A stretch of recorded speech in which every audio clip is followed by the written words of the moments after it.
Hi mums and dads and boys and girls, it's Grandad Phil again. I've got another story for you. This one, it's called Sam the Skinny Seagull, and it's about 30 years old. Sam was an exceedingly skinny seagull, and like other seagulls are, he was born on the cliffs near the seaside. But Sam couldn't travel too far.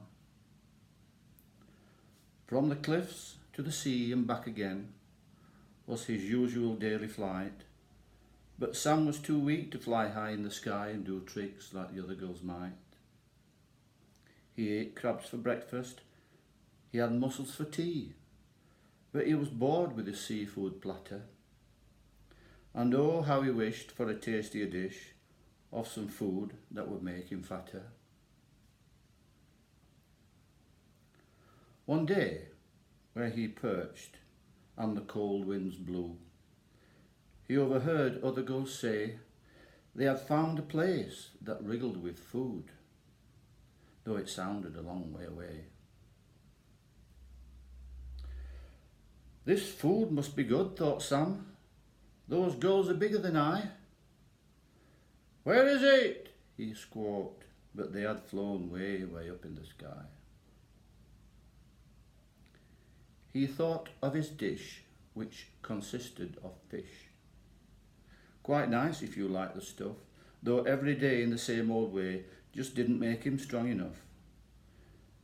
It was cold on those cliffs for a skinny gull when the wind to north winds blew. It was time, thought Sam, to leave this perch and find this wriggling stew. But which way, he thought, while he braced himself, would be his best flight plan. Straight out to sea wouldn't be the best if out of breath he ran. He's not the best of sailors, especially when it's rough, just in case he had to sail if he run out of puff.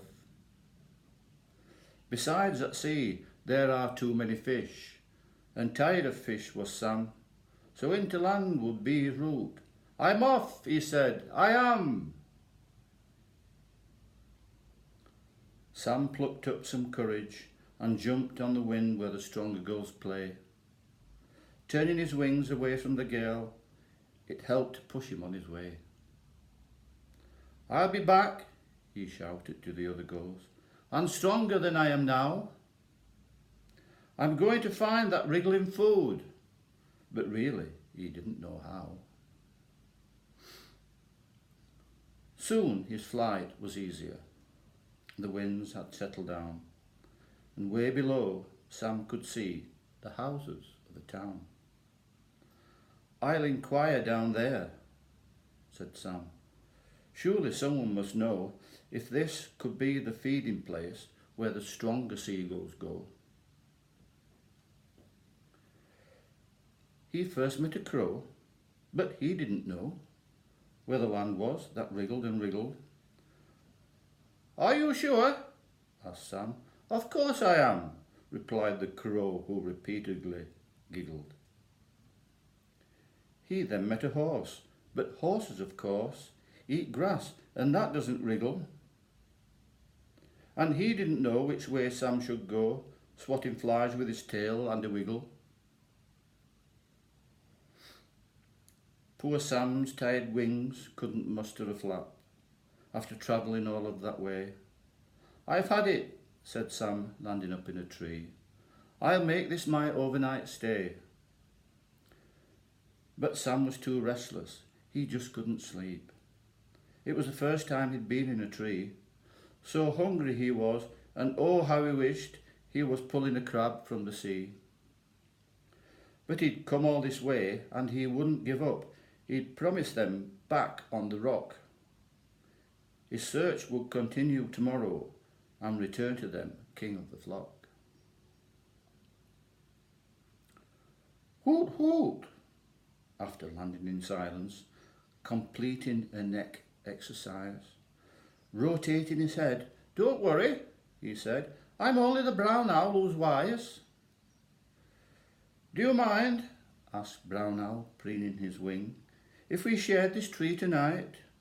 Oh no, replied Sam, quite happy I am, and perhaps you could help with my plight. They chatted a while, and Sam told Brown Owl why he'd travelled away from the sea. And if you're a wise owl, please can you tell me where the food that wriggles can be? My, studied Brown Owl, trying to think. I'll have to check that in my book. He put on his glasses, opened the page, and then began taking a look. He checked under wriggle and raggle and roggle, but wriggling food didn't appear. Goodness gracious, said Wise Owl, shaking his head. There is nothing about it in here. Poor Sam was dejected. What was he to do? Maybe he should just pack up and go. There didn't seem any point carrying on if the brown owl, who was wise, didn't know. Wait here till morning, suggested Brown Owl.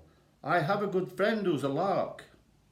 With a hoot, he took off way into the night, because all owls could see in the dark. Skylarks spend endless days in the sky. They know the land better than most. Brown Owl inquired where the food was. A friend of mine awaits from the coast. The skylark just whistled and laughed at Brown Owl. I thought you were wiser than me. Go and look for the tractor ploughing the land, and when you fly down you will see. Of course, chuckled Brown Owl, flapping his wings. How could I forget such a thing? Thank you, my friend, and he hooted away. He'll be pleased with the news that I bring. Hoot, hoot, Owl called out his arrival, unable to contain his delight. What a fool I have been! The food I have seen, the skylark, he was right. Your wriggling food are earthworms, all life they live underground. And when the farmer ploughs up his fields, your wriggling food can be found.